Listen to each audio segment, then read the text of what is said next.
It's in mine. And we are live. Y'all see it. Welcome to Conversations with Cornelius and the Knowing with Nicole. I am your host, and changing perspective, navigating doubt, purpose and acceptance, perseverance through rejection. Excuse me. Standing on truth/purpose. It was standing on truth when we began this conversation, but somebody changed the term today. No, keep the term. Standing on truth, rest and renewal, deep growth and refinement. It's Conversations with Cornelius. I am your host again. We will be right back. Welcome to Conversations with Cornelius. I am your host, Cornelius. Today, you will be engaged, entertained, and educated. Stay tuned. You are about to be CC'd. It is Conversations with Cornelius. Well, after the next selection from the choir, we will hear yours truly. If we were in church, do me a favor, those people that are on your phones, go to your phones, watching me on your phones, and share and like this video. I would greatly appreciate it. Nicole and I would definitely appreciate it. And the algorithm needs to understand that we are real people in real space and real time doing what we love the most, which is encouraging believers. Good morning, Nicole. Good morning. How are you? I am fabulous. Tell me something. Well, marvelous and wonderful and good and grand and all of those things. I am happy that it's the end of the week. The end of the week. It's been a long week, a good week, but a long week. Looking forward to the Youth Summit taking place tomorrow. The Youth Summit taking place tomorrow. Family Resource Center. Yes. C.E. Magruder Family Resource Center. Yes. 2013. 2013. Avenue North. 25th Avenue North. Mm-hmm. Nicole is a Yankee, y'all. So we praying her strength in the Lord. She gives me these markers and exits, and I'm gonna exit this and I'm gonna exit that. Would y'all please share with her? We don't do that in the South. We don't do. I'm like, Nicole, nobody knows where that is with you. But anyway, 2013, 25th Avenue North, Nashville, Tennessee. Tomorrow? Yes, 10 o'clock. 10 o'clock. What's going to take place? So this is an opportunity for us to invite the youth of our community to come and share their concerns, their desires for services directed towards them. We don't want at the center to just start creating programs that don't really relate to what it is that they're interested in or what their current needs are. Definitely dealing with two different generations here. So we want to be mindful of just two. Well, I don't want to put extra generations between myself and the youth. So I'm just going to say that. But we just want to make sure that the things that we might have thought were interesting when we were young, which were totally different than what kids are dealing with today. So just want to give them an opportunity to have a voice. That's one of the biggest intentions for me from that center is community voice. So I want to make sure that extends to our young people. And then they'll also have some breakout groups where everything that they're doing, for instance, if they're doing art, it'll be expressive art where they could still, explain their desires, their thoughts, their feelings. So everything is pointed towards them sharing, giving voice. And then we go back to the table with our youth impact team and figure out how to best accommodate our youth at the center. Mm-hmm. Wonderful. That's great. What did we do when we were that age? I do remember. I really do. I was on my bike all the time outside. I did. Well, not as it's not just teenagers that would be there. So once I was a teenager, it will be our youth advisory council hasn't started yet. Okay. We're recruiting the youth impact team that I was talking about. That's one of our mini teams where I take all of the different partners that focus on a certain service population and I bring them together to discuss referral pathways, innovative ways to reach that particular population so that we're all working together and not against each other with our respective organizations in the building. Got you. All right. 7 stages of transformation. Yes. Can we jump back to it again? Change your perspective. We've done that. Yes, check. We did. Navigating doubt. Check. Purpose and acceptance. Yes. Check. Perseverance to rejection. Is that what we're doing today? Standing on truth today. Is it the same thing, maybe? Is that what you're saying where the words changed? No. No? Okay. Rest and renewal, deep growth and refinement. We did that last week. Perseverance to rejection, I thought. We did purpose and acceptance. Purpose and acceptance. Well, hey, I'm learning, y'all. Oh, good morning, everybody. If you have any comments that, of course, will fit the conversation, you know you're more than welcome to ask questions and leave comments that are appropriate. Again, welcome to Conversation with Cornelius. I am one of your hosts. And you see the other lovely co-host on the other side of the camera. So, hey, again, welcome. Standing on truth, though. Standing on truth. I know we talk about biblical characters and we do some things and we plan. And I will say this, we do plan, y'all, and we consult our AI consultants. But when we sit down, things manifest and emerge that we didn't plan on manifesting and emerging, which is a good thing. You were big on last week, you closed. The naysayers, the naysayers, the naysayers. The naysayers, the naysayers, yes. The naysayers, the naysayers. Yes, that's why I thought we were doing the one that you said before. When you said our AI, I think it switched it for me because we had gone through it different times. So the one that you said before, what did you call it? Not perseverance. Was it? Perseverance. Yeah. So I would say they're pretty much the same thing for me, the perseverance and standing on truth, because by the time we get to, I've accepted what it is that God's told me to do, and you get ready to move forward, there are going to be the naysayers. There are going to be those people that are going to challenge you. Number one, to say, did you really hear God tell you that? Do you think that you're the one to do that? Do you think you're capable, prepared? Do you have everything in place? And then if we just wanted to merge them together, you have to stand on that truth, stand on that calling, that belief of, I'm at a point now where I believe that this is what God told me to do. But it doesn't mean that it's not going to challenge you when individuals are saying these things, because some of the things that they're saying will be true. I'll give an example of something I shared with my church when I was giving my testimony about becoming a mom. And they all in California, okay, Mount Rubidoux. Mount what? Mount Rubidoux. Rubidoux. You know, I've never known the name of the church. Oh, you've never said it. Yes, California. Think about it. A name that is not that common. I would have remembered that. Yes, I've never said it. Because you have never said it.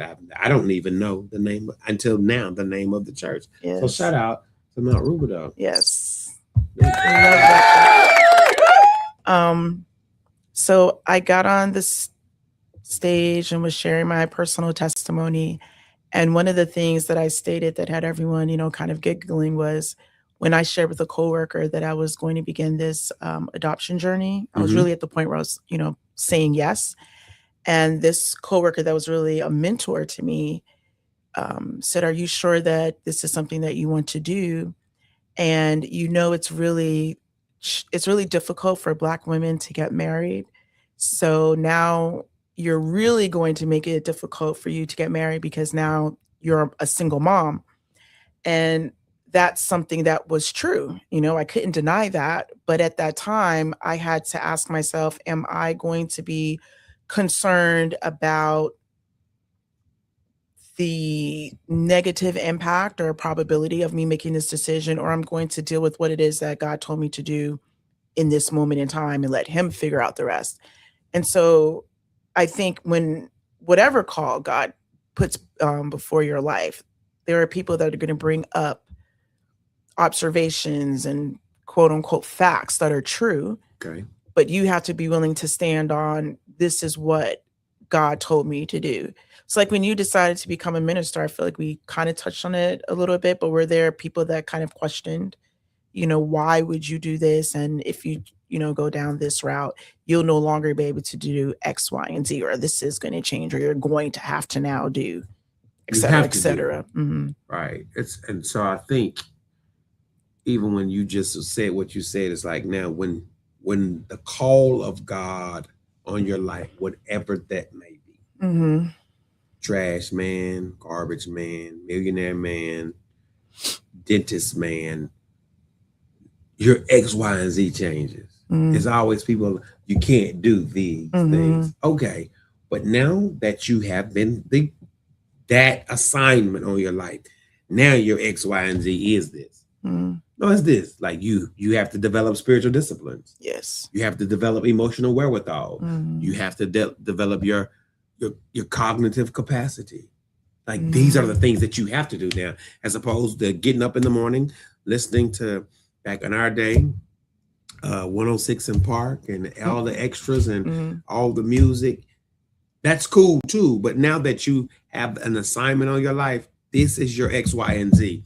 I was watching a reel on Instagram, and a mother was like, I've raised three D1 athletes, and one of them has gone pro. And she was like, one of the challenges she see with children trying to go to the next level is, y'all waste the weekend. Instead of, you think your weekend is a time off. No, weekend is not your time off. Because this is your X, Y, and Z now. And then, she went on through the litany of things that you need to be doing to get ready to go to that next level to possibly become pro. No, this is your X, Y, and Z. It's not that you can't eat Takis. It's not that you can't eat Doritos. It's not that you can't eat Taco Bell. It is what's best for you. Right. It's the fact that you have to do these things now to become more self-aware, to have a change of perspective, and your behavior. These are things, are transformational things. So I love with people, you can't do this, but no, it's not that you can't. Let's start with the cans. These are your musts. Jesus said, I must go through. I must needs go through. We always start with the negative. You can't. Okay, but what can you do? What must you do? You said you were going to adopt children. You've adopted children. They are your children. Then you had the naysayers, where the likelihood of you becoming spoused. Or the impact of my career, because one of my other mentors, and this will be a whole nother story I'll tell you, but it was just the timing that was very interesting. And when he told me, but he's like, this is going to impact your career, because I was at this transition point where I was about to promote. And he was saying, you won't be able to invest in this new position that you're about to walk into. If you're needed to do extra work, stay late, I won't be able to spread myself thin, basically, because now I'm responsible for a child. But to your point, and I think this also goes back to purpose and acceptance, when you hear the naysayers, you really do need to go back to that purpose and acceptance. And what you just said about what can you do? Well, number one, I felt that my calling was, the Bible says, look after the orphans and widows, right? Number two, I knew that I wasn't thinking about this really at the time, but afterwards I was able to use my experience as a platform to witness to many people, not just my church, but people that were watching online. And then that goes to the point of, when God calls you to do something, it's really not just about you. That assignment is impacting many other people. So those are the things that you focus on when what you were just saying, well, what is it that I can do? What is it that I am doing? All those other things, I honestly believe that God will take care of. And what they say may be correct. There were certain jobs I couldn't do because now I'm a mom, but that's every mom, right? That's every parent. Is it? Yes. If you're really trying to put your family first, there's just some things that you cannot do.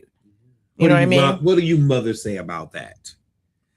Leave that in the comment. Keep talking. I love it. I love it. I just think that there's always going to be someone that's a critic, but you always just need to go back to, why did God call me to do this? And even if you don't fully understand what it is, if you at least have that clear belief that he's called you, then you just walk. When I started out to be a mom, I had no desire or thought about starting a whole ministry.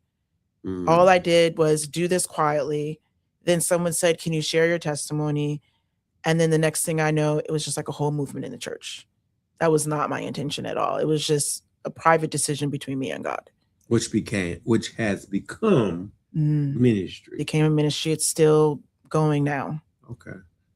Wow. Interesting. But you had to stand on that. I had to. The Lord said. I had to.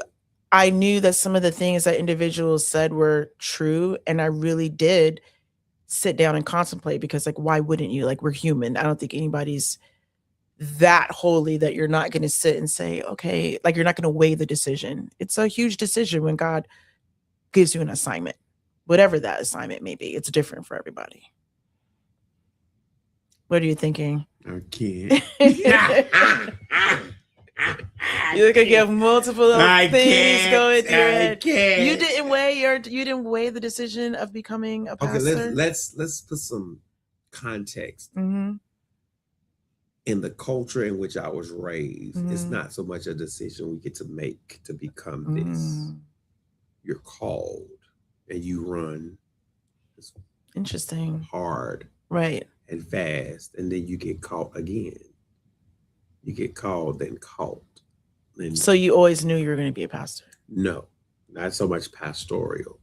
Once the calling on my life began to manifest, I ran. See? Of course. Yeah. Because that's what we were, the narrative that was handed down to us. Because again,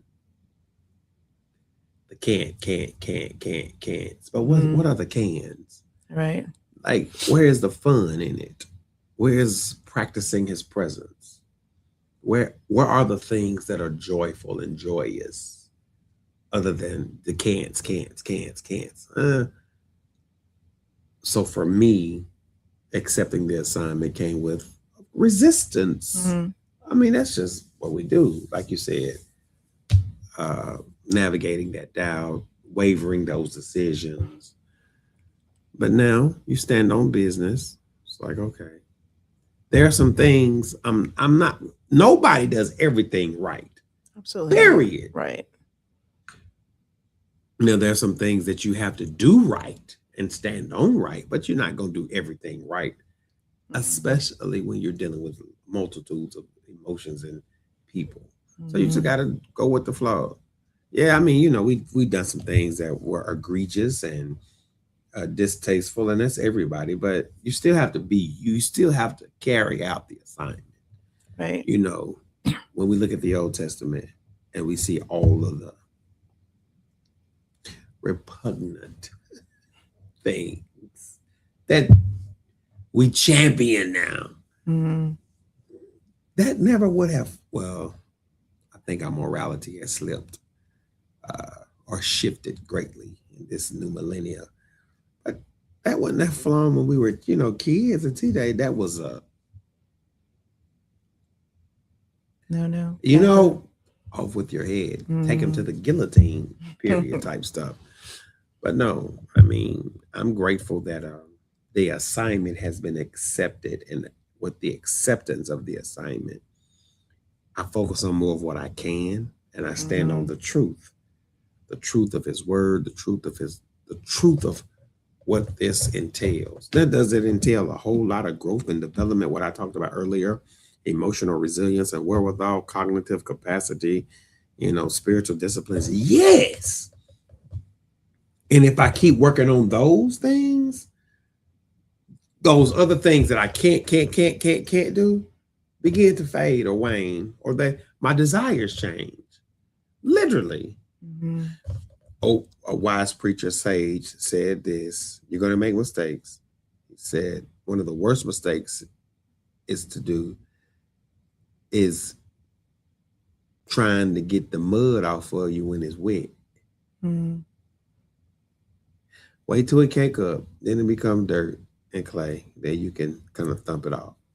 Sometimes in life, all the times in life, you're going to have to wear some mud. You're going to have to wear the mud. Thank you, Frank Ray. Thank you, Dr. Ray.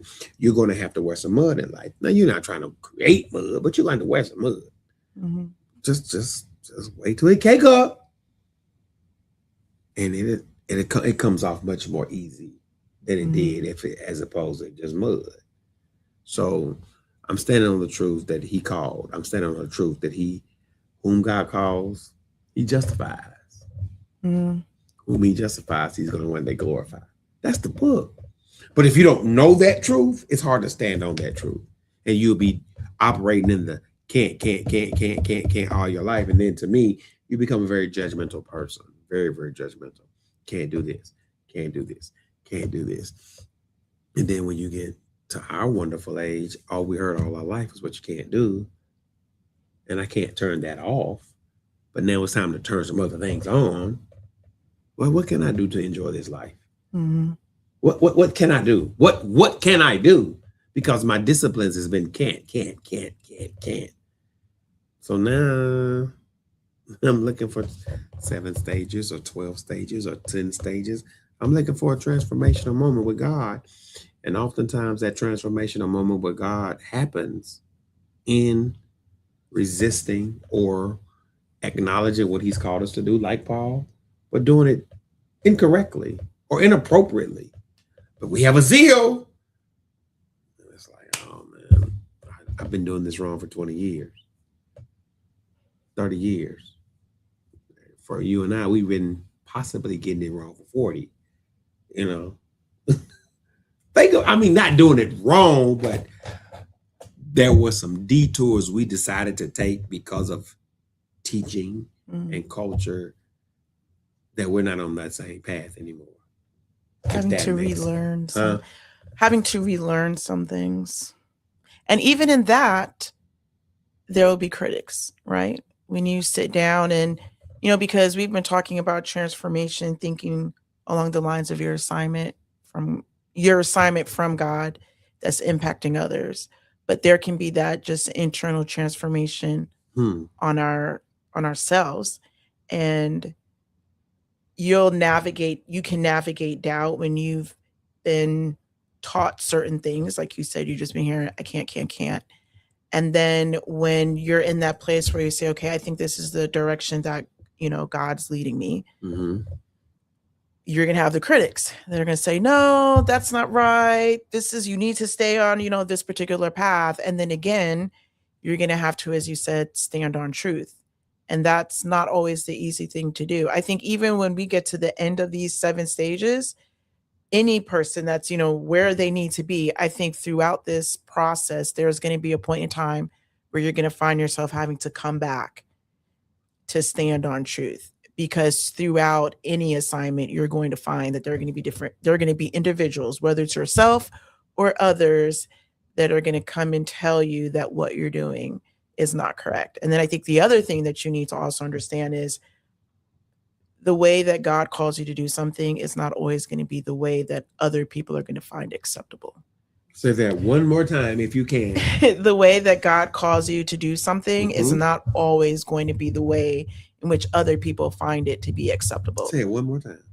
The way God calls you to do something is not always going to be the way in which others are going to find it acceptable. Is his way ever normal?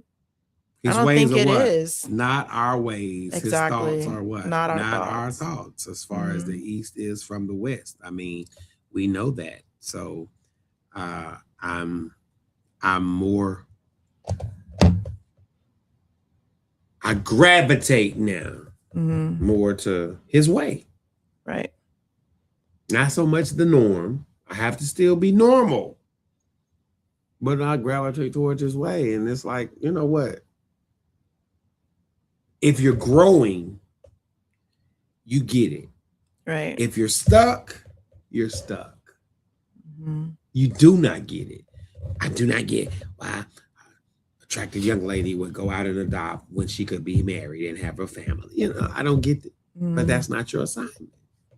Right. And, and it's interesting. Jesus had some of the same challenges with the people that walked closely with him. They didn't understand his assignment. No. So it's okay. Like, do y'all realize that Jesus went through this same rigmarole? And it says the disciples didn't get it until he was resurrected. You know, so it's okay that folk will not get that part of it. And you do not spend your time trying to make them accept something that you're trying to embrace yourself. I just do it. I do this. I do it here. I do it there.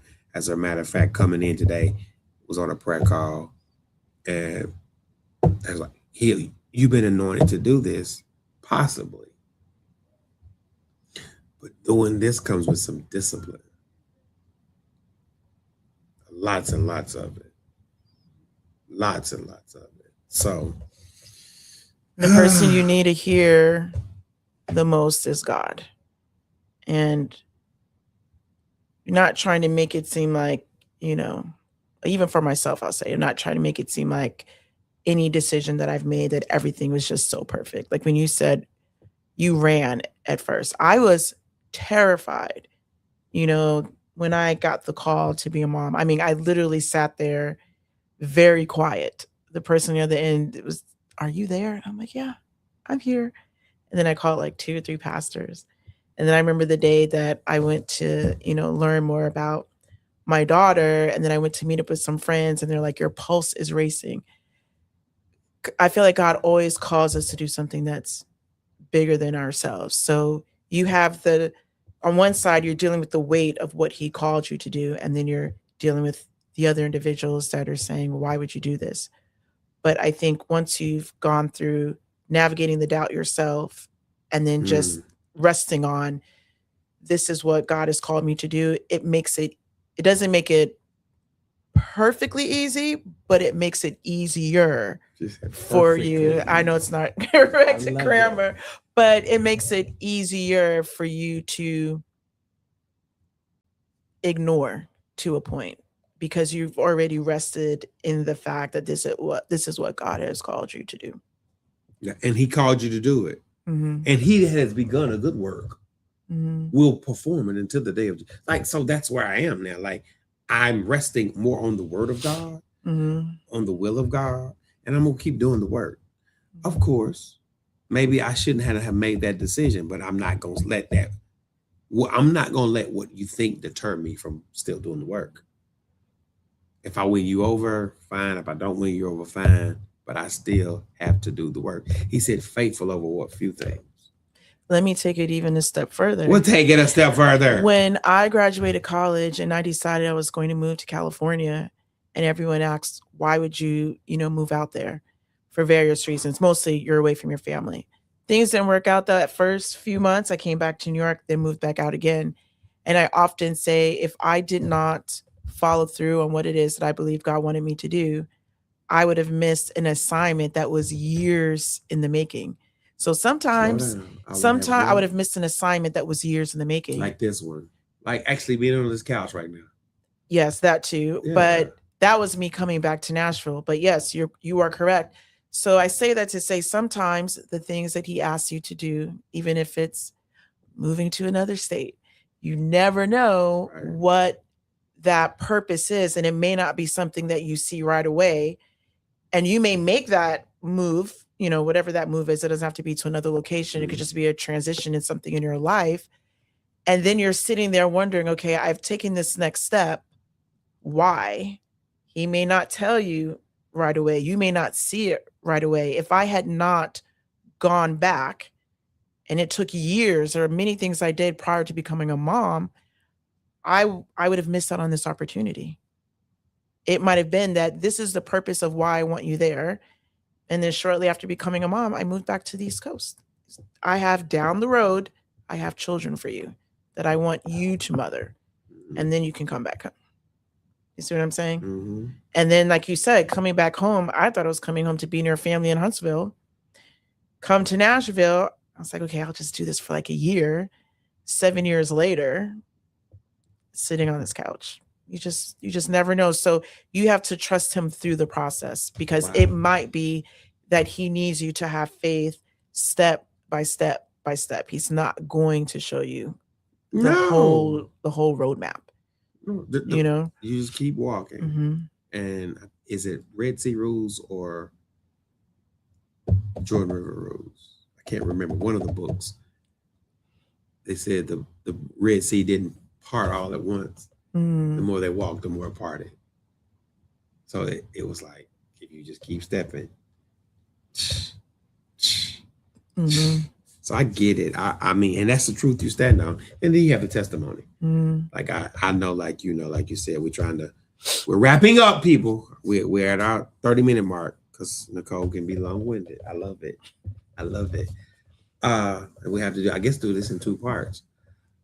But you said so many things that were pertinent and valuable. 7 years later, look where you are. Relationally.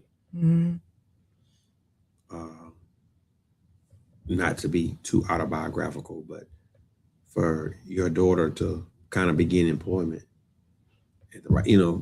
underneath your wing, underneath your care, underneath your auspice. I mean, we got to let them go too, but she gets an opportunity to navigate a real space with care, with love, with compassion, with conviction, and basically in a safe environment where the love of God is one of the mantras.